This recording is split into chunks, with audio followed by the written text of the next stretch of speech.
fell through the flathead, I had a feeling that not only could I drown, but that I may be eaten by the flathead lake monster.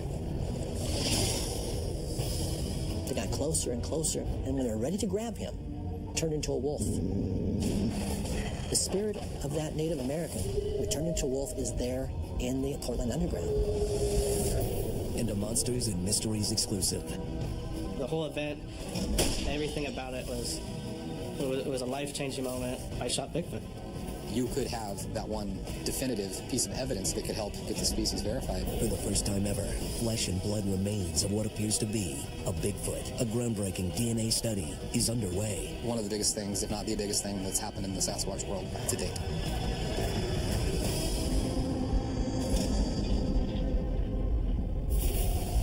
The Pacific Northwest. One of the last places in the continental U.S. to be explored. It's a region drenched in rain, more than anywhere else in America, producing some of the densest forests. A good place for something to hide. You can't really even see 12 feet deep into some of these woods. It's so deep and impenetrable, depending on the time of year. People that fly over the Pacific Northwest are generally just impressed with how vast the forests are out here. It's a place where people can have an imagination and think about what could be out there because it is so dark, thick, and luscious. There are pockets of the Pacific Northwest that remain out of time, wild and untamed. Perhaps that makes it the perfect home for an elusive creature known as Sasquatch. It is a real thing. It's a flesh and blood biological being that exists and it's out there. It's been part of the family story, since I was born. A lot of kids have the boogeyman under the bed. I had Bigfoot.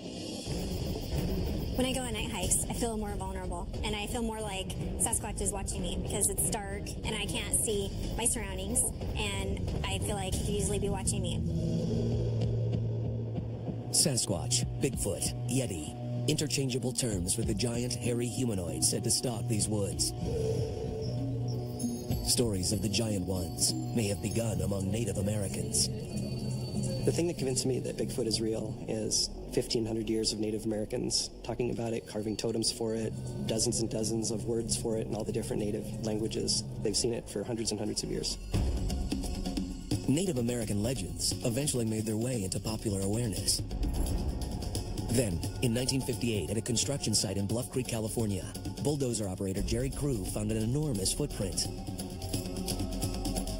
After that, the elusive trackmaker was a media sensation. Despite years of cheap stunts in gorilla suits, the public's interest has only grown. The Bigfoot whole phenomenon has just recently blown up, and people are being more aware of it and open to it. No matter where we go with finding out if something's a hoax or something's real, something's out there that we don't know about, it's thrilling to me.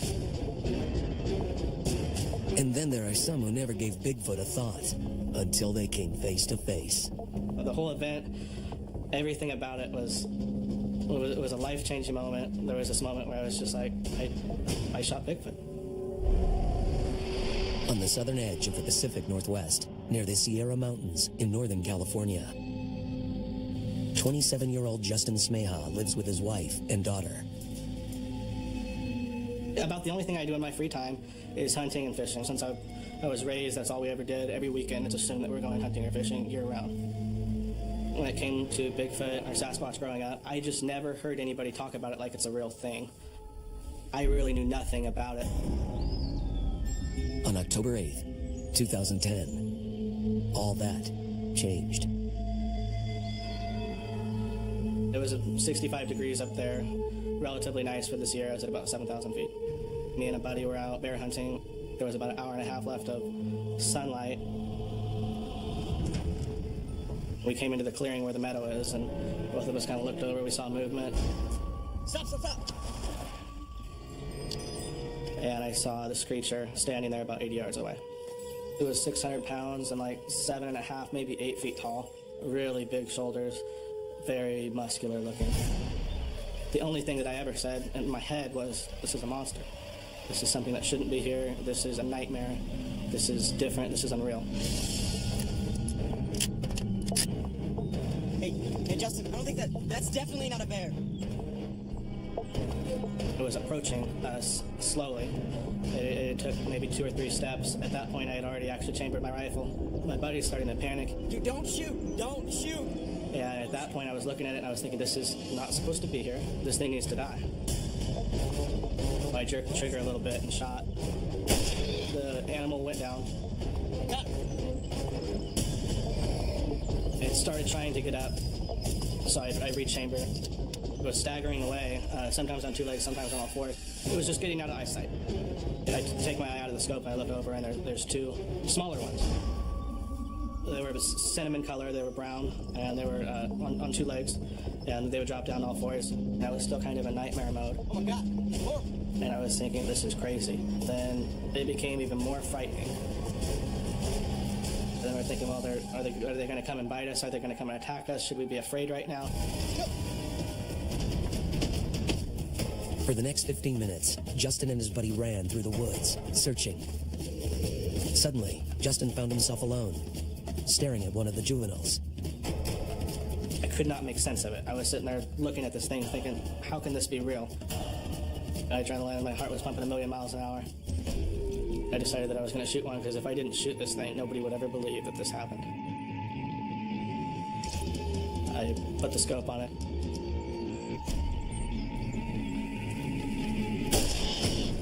I shot it right in the middle of the neck.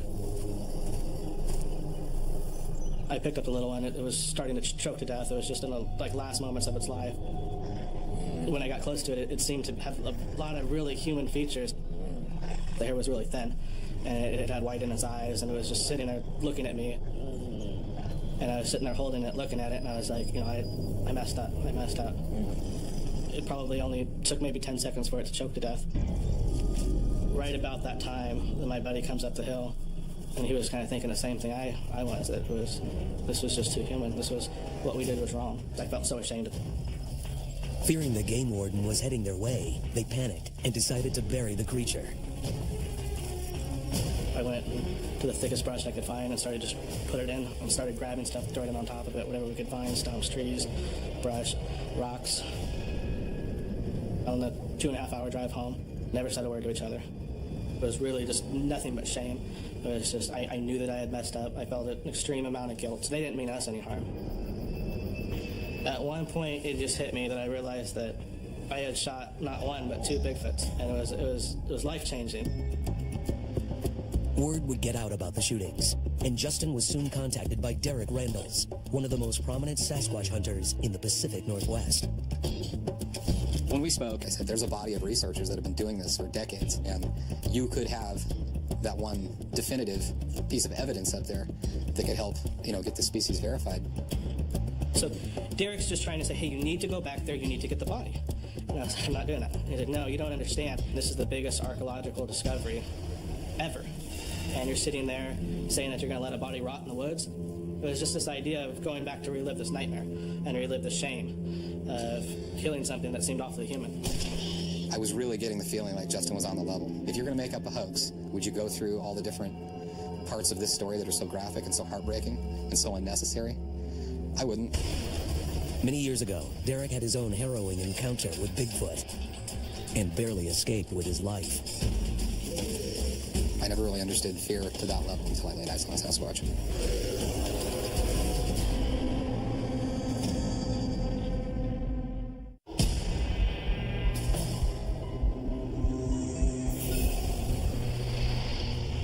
In the Pacific Northwest, construction worker Justin Smeha was hunting when he claims he came across and killed a Sasquatch. 700 miles north in Washington's Olympic Mountains.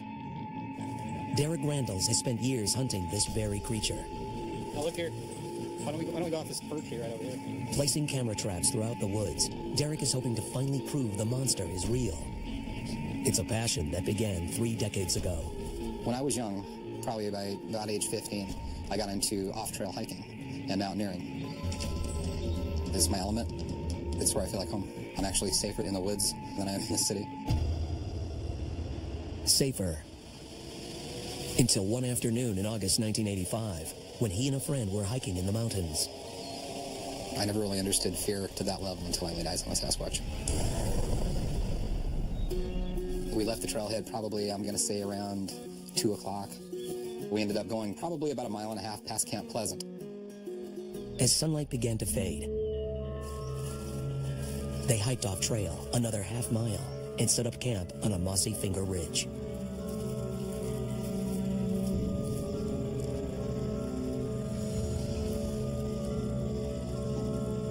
And then all of a sudden we hear this crash. And we just kind of stopped. And the only thing that I could think of at the time was maybe we spooked out because the crash was pretty big. It sounded heavy. As we're peering to the left, all of a sudden here comes a rock.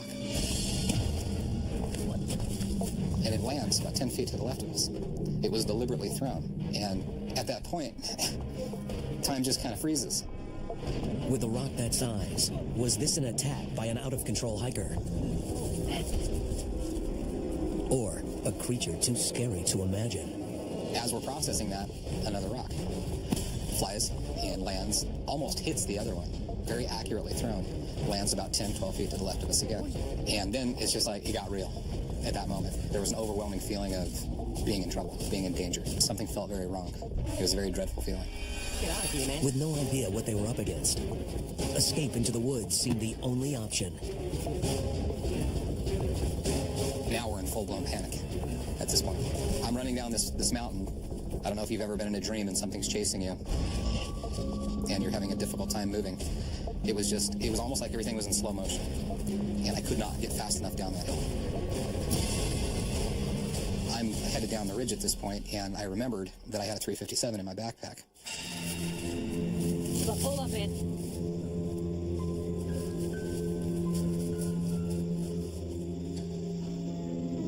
I stopped, pulled out my gun, and just very quickly looked back.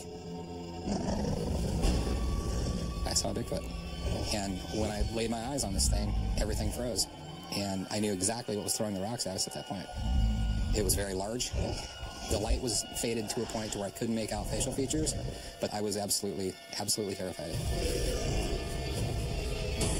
I can tell you without a doubt that was one of the scariest moments of my life. Almost 3 decades later, that encounter still burns bright. It set Derek on a quest to prove to the world that Sasquatch is real. Once you break that line between myth and reality, and it becomes real, I don't know if it's an obsession. I can't put it down. I've never been able to put it down. I just need to know more. It's not a question of whether they're real or not. Now it's just I want to learn everything I can about them. The goal of the Olympic project was to obtain crystal clear photographs of Sasquatch in the natural environment. Yeah, this camera's going to blend in beautifully. It won't be noticed at all. We have over 50 cameras set up. They're set up in locations like the National Forest and mountains, wildlife trails, places that people have had sightings. Yeah, there's probably enough distance, huh? Their cameras have captured thousands of images, mostly familiar wildlife. But on a few, tantalizing glimpses of something unusual. This thing shows up in a camera frame at 4 in the morning, and we see a profile of what looks like just the side of something's arm. And then the next frame up in the corner, you can see 2 fingers that would in the top corner and even the part of a fingernail. We got pretty excited. And there's another picture of, we believe it to be a face. It's kind of blurry. When all you have are blurry photos, everything changes with the news that a hunter in the Sierra Mountains may have shot a Bigfoot. If it was true, perhaps there were flesh and blood remains. Derek Randalls quickly contacted Justin Smeha. It was paramount for Justin to see the shooting in a new light and try to recover the body. A month later, when Justin finally returned, the kill site was covered in snow. So we were digging in the snow, we found some hair, and we started digging around it. I thought it was going to be the whole body, but it turned out to just be a piece of hide that had fat on it and that had a lot of hair on it, and it was probably about this big. We drove it straight home and put it in the freezer. Derek Randalls is saying, hey, I got this DNA lab that I want you to send it to. Hair follicles, flesh, fat. Within this handful of once living tissue, can we find the missing link? The DNA blueprint for creating a monster, and the source for all those rumors of a man-like creature stalking the woods. It's probably one of the biggest things, if not the biggest thing, in my opinion, that's happened in the Sasquatch world, in the Bigfoot research community to date.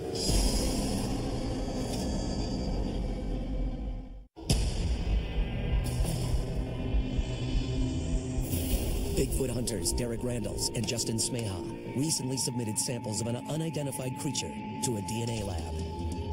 In November 2012, preliminary findings were announced, alleging that Bigfoot is a genetic relative of humans. The researchers claim that some 15,000 years ago, a hybrid species developed from males of an unknown primate, crossing with archaic human females. The result was the line of hairy humanoids we call Bigfoot. Derek and Justin will have to wait for the study to be proved conclusively. In the meantime, they know their efforts have helped to finally put Bigfoot under the microscope. Little did I know 27 years ago when I started that I would be right here on the cutting edge of some of the most monumental, groundbreaking news that's ever come down the pike. It's an amazing feeling to contribute a centerpiece in a DNA study that could have a major impact on the way that we see the outdoors. Now when I go into the woods, there won't be a day that I won't think about this. I will wonder if behind every tree there's a Bigfoot standing there.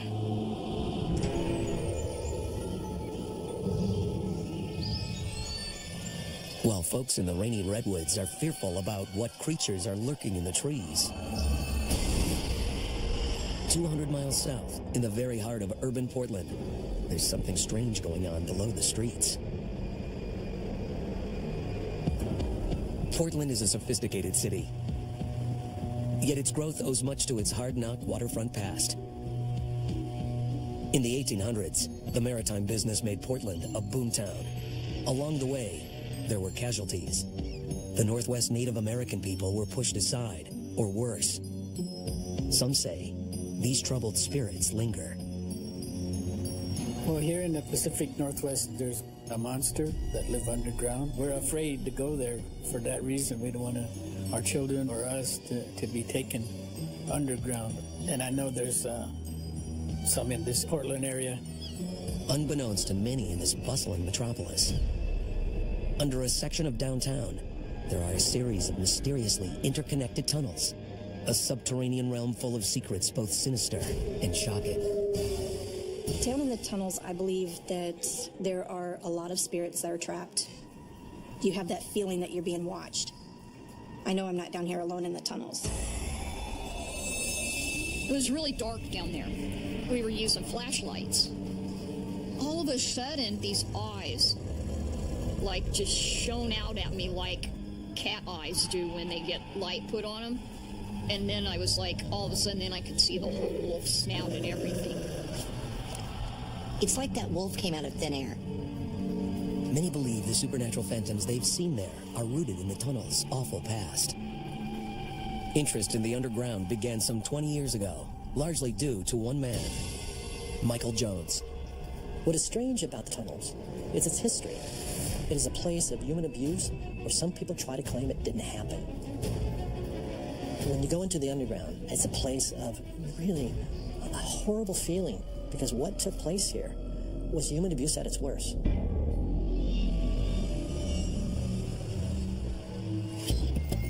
Portland native Michael Jones was introduced to the underground tunnels when he was a young boy.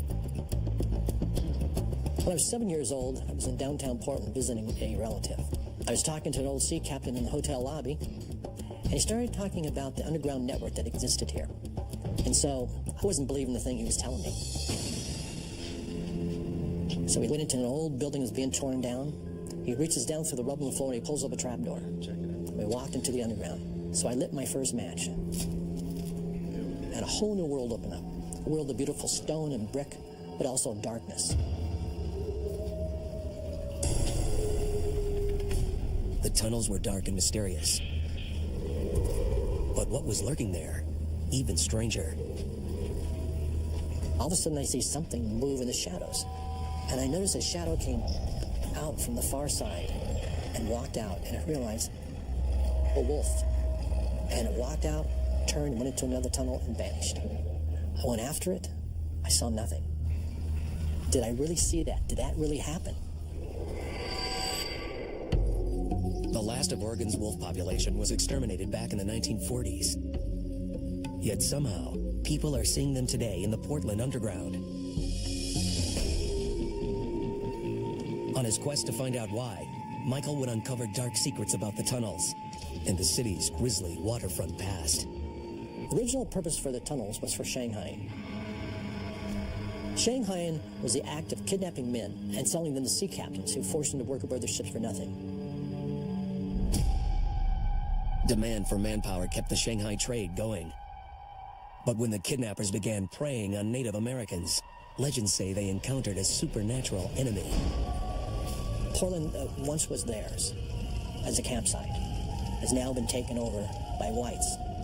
And these horrible things are taking place, and the Native people react. And things that we don't understand occur. People transform into animals, like wolves.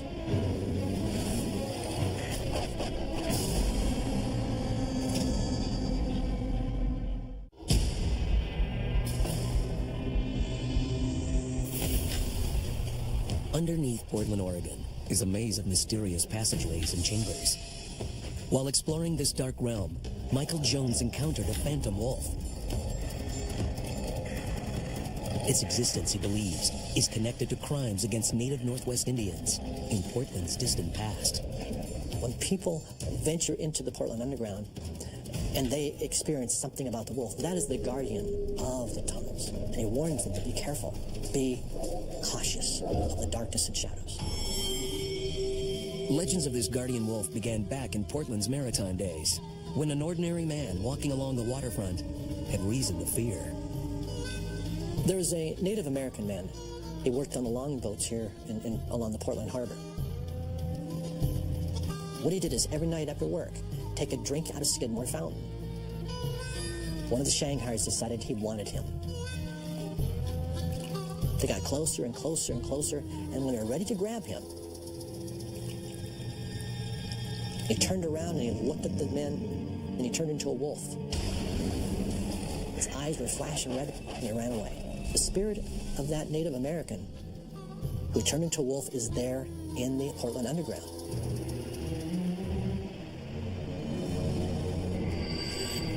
Michael Jones is just one of the dozens that have witnessed strange spirits in the tunnels. We were in the tunnels, we were walking through, and we came to a certain room, and I had this crazy, weird, random impression, and it was of this coyote wolf dog. I would say there's very, very large amount of wolf spirits, animal spirits inhabiting this area in Portland. People sense the wolf spirit more than possibly anything else is because this spirit is really linking the past with the present. It's a reminder of the abuse of Native people. In addition to the Wolfman, visitors to the underground claim to encounter the supernatural presence of a Native American woman, rumored to have died tragically in the tunnels. Nina was Klickitat Indian. She lived along the Columbia River, where she was grabbed by white slavers, brought to Portland and sold into prostitution. Trying to escape, Nina met with missionaries and agreed to inform on the Shanghai trade. The missionaries were the only ones trying to stop Shanghai and the other vice in Portland. And they befriended her, told her, you help us by giving us everything you can about these Shanghaiers, we'll get you home to your family. Now, she knew she'd be risking her life, but she had to give way, so she agreed. If they find out I told you, they will kill me. The missionaries took the information to the police, and they were very interested, because some of them were on the take. When they asked them who provided such detailed information, and they mentioned Nina's name, it sealed her fate. 2 nights later, she was thrown down the elevator shaft. And ever since the night of her death, they say she haunts the underground. Nina's spirit has been felt by a growing number starting to visit the underground. So as we are able to go downstairs, I'm getting real excited, and I'm like, okay. So I descend the stairs very slowly. As I walked into one of the chambers, I could smell a very strong perfume. And I'm like, whoa, wait a minute. And I walked back into the previous chamber, and the smell followed me. Traces of ancient perfume. Wolf phantoms. Could these spirits linger from a tragic event that took place more than 100 years ago?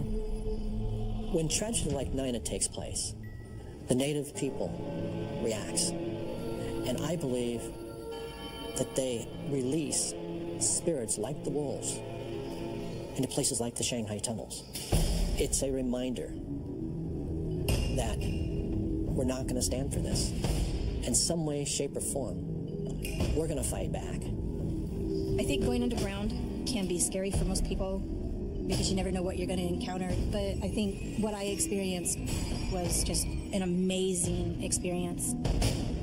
You're under the city of Portland. You're underground. You're beneath the surface in the darkness and shadows. And all of a sudden you realize that there's something more here. The harbor city of Portland, Oregon is not the only place in this region where mysteries lurk below the surface. Flathead Lake, Montana, on the eastern edge of the Pacific Northwest, the largest natural freshwater lake west of the Mississippi, has become famous for a monster, a serpent that appears from nowhere, then, just as suddenly, descends beneath the waves. One couple's recent cruise on the lake suddenly went from leisure time to sheer panic. What we saw was probably as long as our boat, which was 24 feet.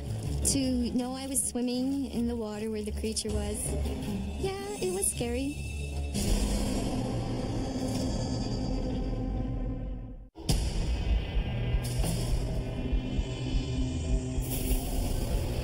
Resting on the edge of enormous Flathead Lake in Montana is the quaint community of Polson, a little town with a monster problem.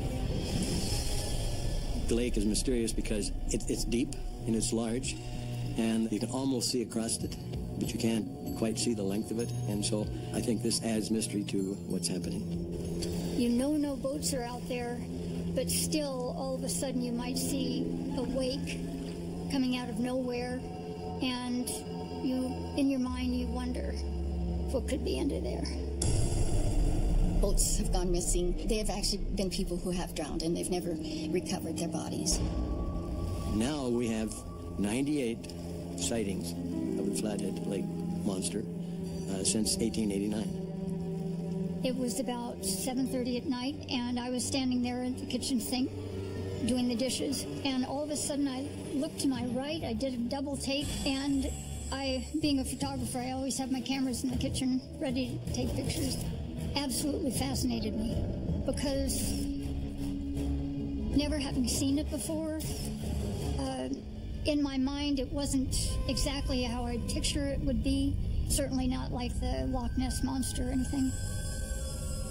As far as really a scientific explanation, it has not been identified. People can't say what it is. We set many nets, miles of nets, in the lake, and I can only refer to some large holes that could have been caused by some sort of creature. While biology can't provide many answers, eyewitnesses have plenty to say. In 2005, locals Jim and Julia Manley found themselves stranded on Flathead Lake. And as they would discover, only yards from the lake's famous monster. I'm an attorney. I've been a country lawyer in this little town of Polson for 33 years, which is on Flathead Lake. I'd heard there had been sightings, but I didn't really pay any attention to it.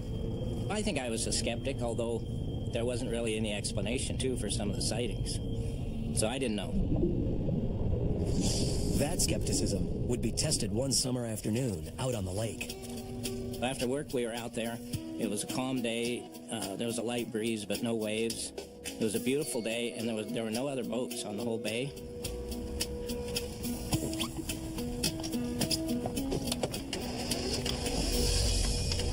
We tried to start the boat up and the battery was dead. It's a helpless feeling being out in the middle of the water like that. We called my daughter, who she and her husband had a boat.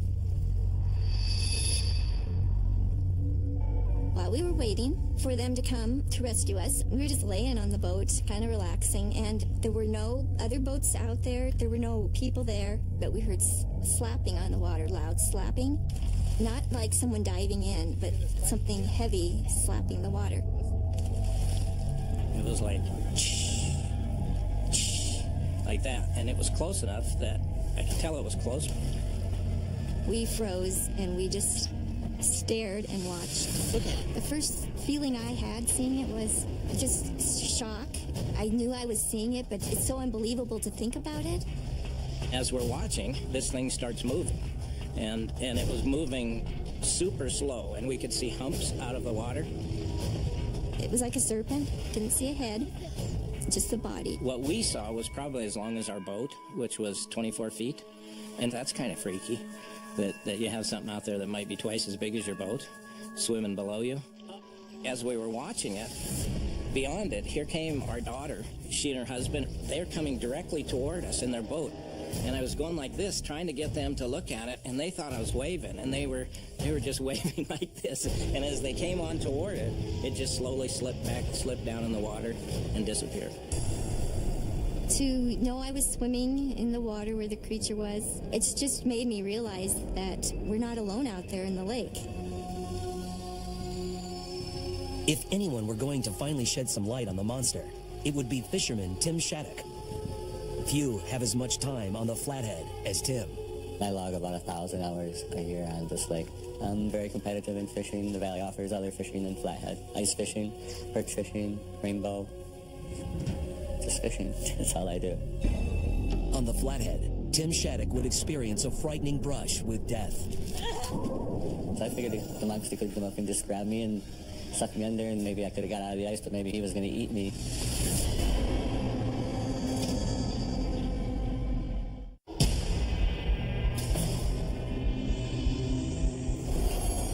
Flathead Lake, Montana, on the eastern edge of the Pacific Northwest. This enormous lake has become the focus for hundreds of witnesses, all claiming to have seen a monster. One morning, Tim Shattuck and a friend set out to go ice fishing. Conditions couldn't be better. Clear skies, solid ice, or so he thought. The lake had half frozen over, so we were able to walk roughly a mile out into Flathead. And as we were walking, I overheard him say that he heard open water. And then about 10 minutes later, as I was checking the safety of the ice as I was walking along, I literally pretty much just walked into open water. It was just an instant. You were in the Flathead. I was in Flathead Lake, 6 o'clock in the morning, minus 10 below zero. While his life hung in the balance, flashes of his first encounter with Flathead's mysterious monster ran through his mind. He was out fishing with a friend. Tim, can you come back? And they noticed the electronic fish finder was indicating something strange. We were noticing an object as we were fishing on a Thursday morning on the bottom.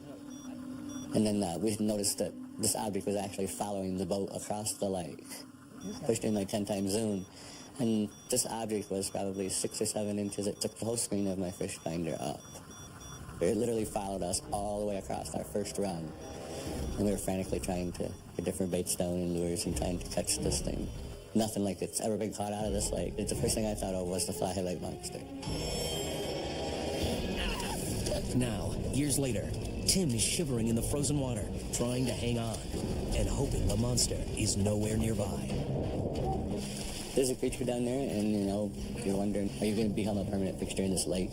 I figured if the monster could come up and just grab me and suck me under, maybe I could have got out of the ice, but maybe he was going to eat me.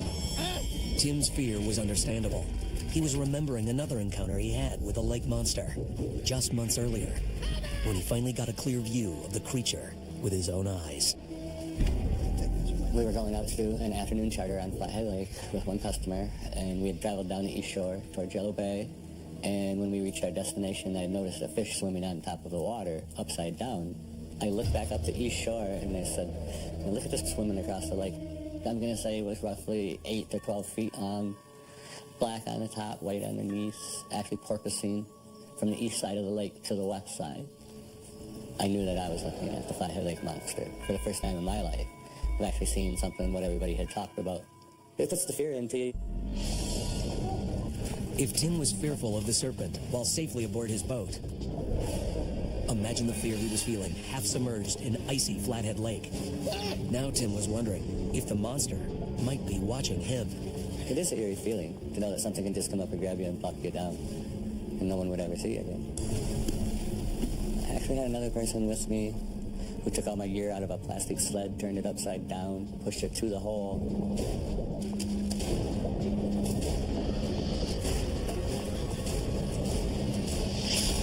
Luckily, Tim didn't have to face the monster. He survived.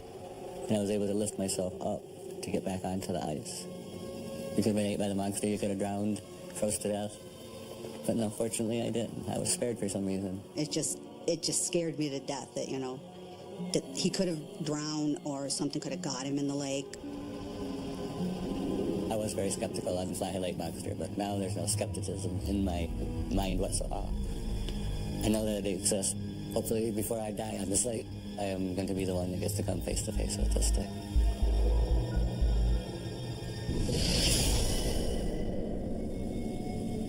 People who venture into the Pacific Northwest will stumble across unusual things. And sometimes those unusual things will change their life forever. They will never look at something the same way. It will always be different. And they'll always remember, no matter where they're at, what happened to them in the Pacific Northwest.